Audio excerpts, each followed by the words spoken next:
A comment that I often get on the food forest videos goes something like, how do you have no weeds in your garden? Or, I barely see any weeds in your garden. So today, I'm gonna go through, talk about how there's no weeds in here, and show you guys how you can be growing without weeds. Let's go.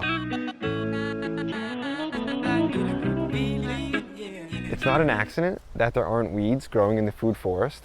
It's actually all by design. So in permaculture, we like to try to look at things in different perspectives. One of the perspectives is there aren't really any problems, they're just unsolved solutions. So the problem here would be mainly that you have unwanted plants or weeds coming up, plants coming up in locations that you don't want them to. So the solution would be to cover that location. That's the problem, that the ground isn't covered. The weeds are coming up because the ground isn't covered. So that would be a solution to cover the ground. But another thing we like to look at is whether or not we can find a solution that's multifunctional, that has more than one asset for us, in a sense. One or more good things that works towards the solution. And if we just cover the ground with just say some black tarp or something, yeah, that'll work, that'll keep the weeds down, and it will actually even keep some of the moisture in, because the ground will be covered, it won't be baked by the sun. But an even better way, and what I like to do, is cover the ground with a thick organic matter mulch. My choice is Woodchips, and I'll talk about them a little further as the video goes on. But an organic matter mulch is a great solution because it's multifunctional in the sense that you're going to be feeding the soil, and you're going to be keeping the weeds down, and you're going to be holding the moisture in, and you're going to be insulating the ground. So there are so many positives that come from this. You can take a negative and just turn that around and create so many positives. So perspective, observation, things like that are so important when you're gardening. If you want, you could just look out at nature and you'll see anywhere that the ground gets exposed, weeds and other plants try to come through and cover it. They don't want to just get baked, or it'll kill a lot of the soil life if it's just getting scorched by the sun. So always the earth is trying to repair itself by covering itself with the weeds and the plants. So that's what's going to happen in your garden. So in sections that you don't want that to happen, you've got to have a thick mulch down. All right, now that we know that having no weeds and keeping the ground covered go hand in hand, we need to focus on what kind of mulch we're going to use. And organic matter mulch is so good and so powerful because when you think about it, something like wood chips, what they are is basically the harnessed solar power energy condensed into just these little bites. It's just harnessed solar power. That's all it is. And it's full of nutrients, packed full. Think of the size of the tree. Think about the nutrition it has to have in order to grow that size and everything. Everything, it's all condensed into those chips, into those leaves, into those twigs, or even into a blade of grass. It's just solar powered energy condensed. I said it a bunch of times, but when I thought of that and I realized that, that really opened my mind to just the importance of getting an organic matter mulch down and realizing, like Paul Gauchi says, when you have this kind of mulch down, every time it rains, every time you water, you're getting compost tea. We need to get away from a mindset of trying to feed our plants. That's not really what we want to do. The main focus and why this gardening works so well is because we're feeding the soil. There's a different perspective and a different mindset, but when you focus on feeding the soil, you can grow any kind of plants because healthy soil will grow all kinds of plants. Wood chips work so well because they just create the perfect environment for soil life. All year in here, even through the winter, I'm gonna have microorganisms, worms, all different kind of soil life constantly working in here, breaking down some of the wood chips, and I'm gonna have funguses working, breaking all this organic matter down, turning it into beautiful compost tea, which is gonna make beautiful healthy soil, which will create very healthy plants. You can see in here, my peppers, they're not nitrogen deficient. Nothing in here is nitrogen deficient. Everything has plenty of minerals. A wood chip mulch is my favorite for a number of reasons, and I suggest using any wood chips you can really get your hands on. But if you can, I prefer fresh cut down trees, ones with the leaves in them, the needles in them, something like an oak or any kind of tree. Some people think walnuts will give them an issue or cedars, but I've never run into any problems. And one of the reasons for that is because when it all breaks down in compost, by the time that the nutrition from the wood chips are bioavailable for the plants and to feed the soil, I don't believe that the pH is going to run into any problems or there's going to be really any issues. I think it's gone down to a really natural and a composted final state, and then I'll be fine for your roots. And I truly believe that, and that's what I'm getting in here in the garden.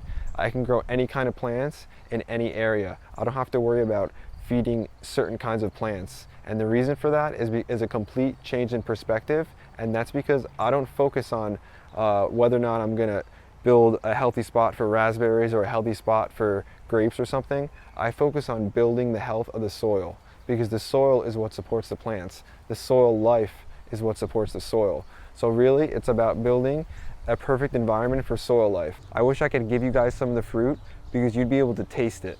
I give people stuff and they're blown away at the flavor compared to some of the stuff at the store. It's like night and day. You just can't hide natural and you can't hide fake. Now I want to talk about some specifics in regards to utilizing wood chips in your garden. So if you're going to plant a new vegetable garden over like a grassy area or something, some people like to put cardboard down, but what I suggest is, and Paul Gauchi does as well I think, is take contractor's paper, which you can get at like Lowe's or Home Depot. It comes in a roll. If you can afford it, it's a few dollars, it's not very expensive though, and just roll that out along over top of the grass. The best time to do this is in the fall. You can cut the grass down and leave the grass clippings there, then cover it with contractor's paper, and then come in and cover that with the contractor's paper with 4 to 6 inches of wood chips. So that's in an annual garden area. You don't want the wood chips too thick because you're gonna have to dig down and plant into the soil. So if you put them like 6 to 12 inches, then you're gonna have to dig a lot up when you're planting in the spring. But if you don't use any contractor's paper or anything, you have to put at least, I would say, 7, maybe 8 to 12 inches down. Or you can have some grasses and things coming through, because if you only put about 4 inches of wood chips down without contractor's paper, you're not gonna suffocate the grass, and that's what you need to do. You have to suffocate the grass so it can't breathe, so it dies down, so it can't get to any oxygen, and 4 inches won't do it without the contractor's paper. So you gotta have that 8 to 12 inches if you wanna do without. Get it down in the fall, 4 to 6 in an annual garden if you're gonna use the contractor's paper or cardboard.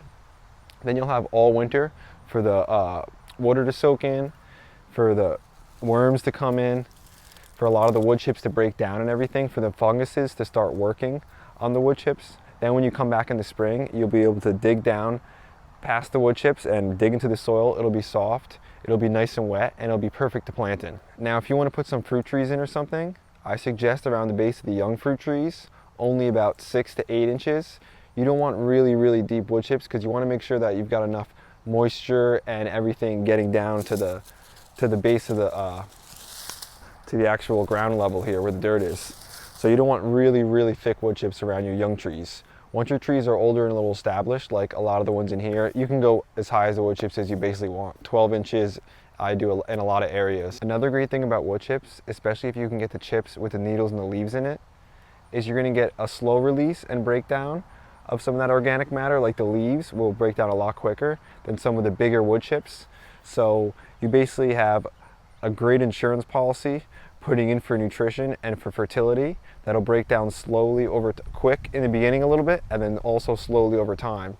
And then as time goes on, you want to just keep building up that layer, building up that base. It'll continue breaking down, and you're just investing in your soil basically. And every year your fruit's going to taste better. Every year your vegetables are going to grow healthier, your plants are going to grow bigger. Everything is going to be more mineral packed, nutrient packed, and you're going to be getting healthier as a result. So now that you have your garden wood chipped in fall, when spring comes, you may see a few weeds coming through if you didn't put the wood chips thick enough in some sections, but that's okay. The first year, that'll happen the most.